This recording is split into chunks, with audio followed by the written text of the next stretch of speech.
지난해 12월 2일 새벽 한 부부가 아이를 갖기 위해 병원에 가는 일로 다투기 시작합니다.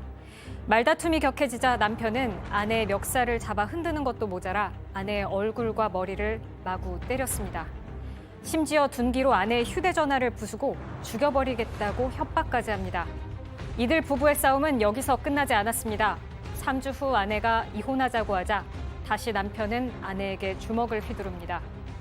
계속되는 남편의 폭력으로 경찰은 2019년 이후 6번이나 집을 찾아오기도 했고 결국 남편은 법정에 서게 됐습니다.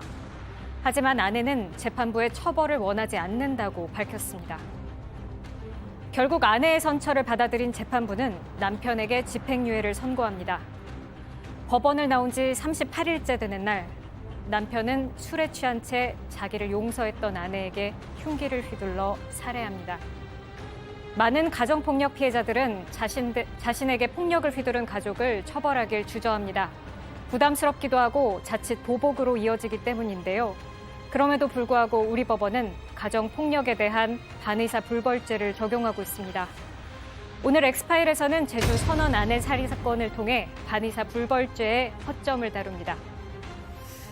자, 가정폭력으로 남편이 일단 들어갔습니다. 그런데 아내가 용서했습니다. 풀려났습니다. 그리고 한 달여가 지난 뒤에 자신을 용서한 그 부인을 살해했습니다. 자, 백 기자. 일단 그 일이 벌어지기 전에도 무수하게 때렸다는 거잖아요, 지금. 네, 여러 번 많이 때려서 신고도 여러 번 됐었고 경찰도 6번이나 왔었던 걸로 알려졌습니다. 지난 4일에 있었던 일인데 40대 남성이 부부싸움을 하다가 흉기를 휘둘러서 아내를 결국엔 살해합니다. 이때 현행범으로 체포가 됐었고 이 당시에 경찰 조사에서 이 남성은 왜 도대체 아내한테 흉기를 휘둘러 살해했느냐라고 물어보니 이른 시간부터 술을 마시고 귀가한 자신을 타박해서 말다툼이 있었고 결국에 욱해서 찔렀다고 말했습니다. 자, 양 변호사님, 좀 그 폭행 정황을 조금 더 구체적으로 설명해 주시죠. 이게 뭐 단순 폭행이 아닌 거예요. 부부싸움이라고 하는데 부부싸움이랄까요? 지금 화분이 깨져 있는 거 보죠. 무슨 얘기냐면 부부싸움을 하다가 아내 머리에 화분을 집어 던지고요. 세상에. 뭐 손으로 얼굴, 머리 이렇게 때린 것은 뭐 수도 없고 주방에 있는 흉기를 가지고 목숨을 빼앗겠다라고 위협을 하는가 하면은 이게 어떤 일인지 모르겠는데 휴대폰을 이 둔기를 이용해서 2대나 아주 박살을 냈던 겁니다. 그렇게 해서 이런 어떤 처벌받은 전력만 특수상해, 특수재물손괴, 특수협박, 폭행치사 이렇게 해서 집행유예 받았던 전력이 있습니다. 아내의 머리를 향해서 화분을 확 집어 던졌어요. 그런데 집행유예가 나왔다는, 당장 그거부터 지금 이해를 못하고 계세요. 네, 그 여러 가지 폭행 혐의는 재판 과정에서도 사실로 인정이 됐었는데 이 재판 과정에서 남자가 금주 서약서를 쓰고 술을 좀 마시지 않겠다라고 하고 실제로 또 술도 덜 마셨다고 합니다. 이런 부분들이 좀 참작이 됐던 것 같은데요. 무엇보다도 아내가 남편에 대한 처벌을 원치 않는다고 재판부에 밝힌 게 이제 빌미가 됐습니다. 예, 결국에 혐의가 있었지만 징역 1년 6개월에 집행유예 2년을 선고받았습니다. 하지만 38일 만에 결국 아내를 살해하는 결과가 나옵니다. 손 변호사님, 뭐 저희가 자주 전해드렸지만 저희 남편 용서하겠습니다. 처벌하지 말아주십시오. 그러면 그게 결정적인 게 되는 겁니까? 일단 그 대법원의 그 양형 기준을 보더라도 이제 형량을 결정하는 그런 기준도 되고요. 그리고 또 집행유예에 대한 기준도 나와 있습니다. 즉 폭력범죄의 이 집행유예 기준을 보면은요, 이제 일반 참작 사유가 있고 또 주요 참작 사유가 있는데 그 주요 참작 사유 중에 하나가 처벌 불원이에요. 즉 피해자가 폭력범죄의 피해자가 저 처벌 원하지 않습니다. 저 용서했습니다. 뭐 선처해 주십시오. 전 괜찮습니다. 라고 말을 하면 이게 형량뿐 아니라 집행유예 판단 여부에도 굉장히 중요한 참작 사유로 기능하도록 되어 있습니다. 물론 그런 경우에 무조건 다 집행유예를 선택해야 하는 것은 아닙니다만 중요한 판단 사유로 작용할 수밖에 없는 현실이거든요.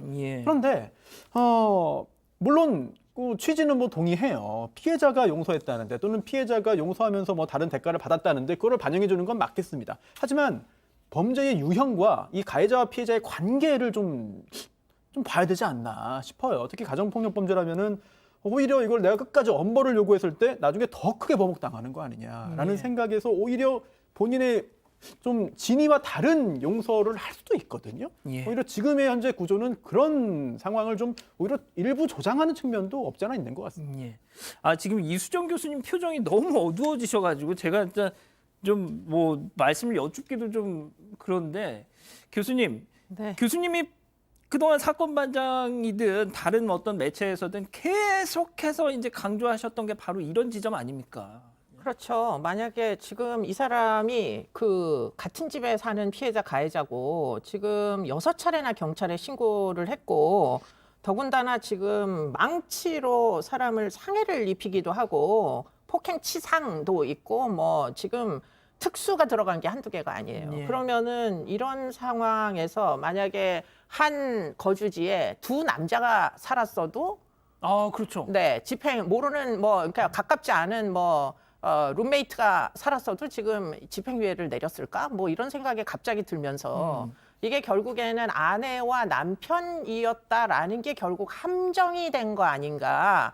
왜냐하면 모든 이제 법관들은 교육을 받을 때 가정폭력은 반의사 불벌죄다라는 걸 교육을 받죠. 그렇기 때문에 지금 가정폭력 사건은 뭐 아내가 이제 고소를 했다가도 취하를 하면 사건이 진행이 안 된다는 걸 아주 귀에 못이 박히도록 아마 예. 이제 배울 겁니다. 그런 틀 속에서 지금 아내의 처벌 불원의 의지가 너무 강하게 반영된 거 아니냐. 예. 이게 사실은 지금 징역이 나왔어요. 1년 6개월. 그러면 그대로 갔었으면 분리가 됐을 겁니다. 예. 그런데 아내가 처벌 불원 한다고 집행유예로 그 결국은 6번이나 경찰에 신고한 그 집으로 결국 가해자를 돌려보낼 때 그러니까요. 대체 얼만큼 큰 용기로 안 일어날 거다 이 일은 그런 확신을 재판부가 할 수 있었는지 저는 반문의하고 싶네요. 예. 네. 교수님 진짜 우리 가족 여러분 그 진짜 인터넷 포털 사이트 가가지고요 가정 폭력 뭐 그리고 뭐 처벌 불원 뭐 살해 이런 검색어 넣어서 한번 기사 검색해 쭈루룩 나옵니다. 쭈루룩 나옵니다. 2018년에 어떤 일이 있었냐면 12월에 아내 폭행으로 사회봉사 보호관찰 처분 받았던 남편이 이 아내가 처벌 의사를 철회했다가 결국 흉기로 살해를 했어요. 이 교수님 진짜 이거 정말 어떻게 해야 될까요, 진짜? 사실은 파트너 폭력으로 죽어 나가는 여자들이 1년에도 사실 맞습니다. 100명이에요. 부인에 한정하지 말고 만약에 이걸 동거녀 뭐 전 애인으로 확장하면 훨씬 늘어나는 거죠. 이거는 이제 혼인신고된 부부 간이었고 그러다 보니까 지금 우리가 이런 사건을 이렇게 반의사 불벌죄만으로 가정을 보호해주는 철학이 담긴 이런 형사사법제도로 언제까지 이거를 결국은 뭐 가해자에게 관대한 그래서 맞더라도 가정이 유지되는 게 더 예. 가부장적인 질서를 유지하는 거고 이런 식으로 취급할 건지 정말 좀 호소를 하고 싶네요. 예. 이거는 아닙니다. 결국은 다른 사람 맞는 것처럼 아내가 맞아도 죽을 수도 있어요. 그렇기 때문에 왜 아내는 맞아도 가정을 유지해야 된다고 생각하는 거죠? 자, 뭐 이거는 꼭 뭐 여성에게만 국한된 것도 아닙니다. 뭐 요즘 뭐 매맞는 남편들도 있으니까요. 같은 얘기겠죠.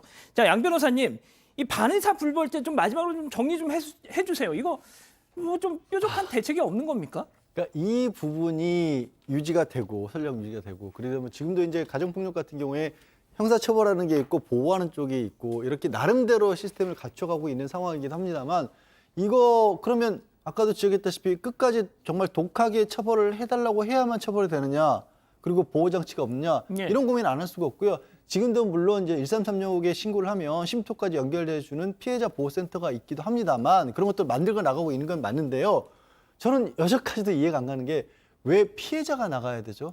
그러니까. 가해자를 쫓아내야죠. 맞아요. 피해자는 뭐 이게 주거의 뭐 소유주 따지고 이런 문제가 아니잖아요. 피해자는 이 현재 상태에서 유지가 될 수 있고 가해자를 접근 못하게 만들어놓은 상황에서 일을 진행해야 될 거 아닙니까? 이 부분은 저도 아직은 많이 부족한 것 같습니다. 예. 자, 정말 위험한 상황이라고 느끼시는 분들이 계시면 앞서 자막으로도 나갔는데요. 1366번으로 꼭 신고를 하시고 긴급 지원을 받으셨으면 좋겠습니다.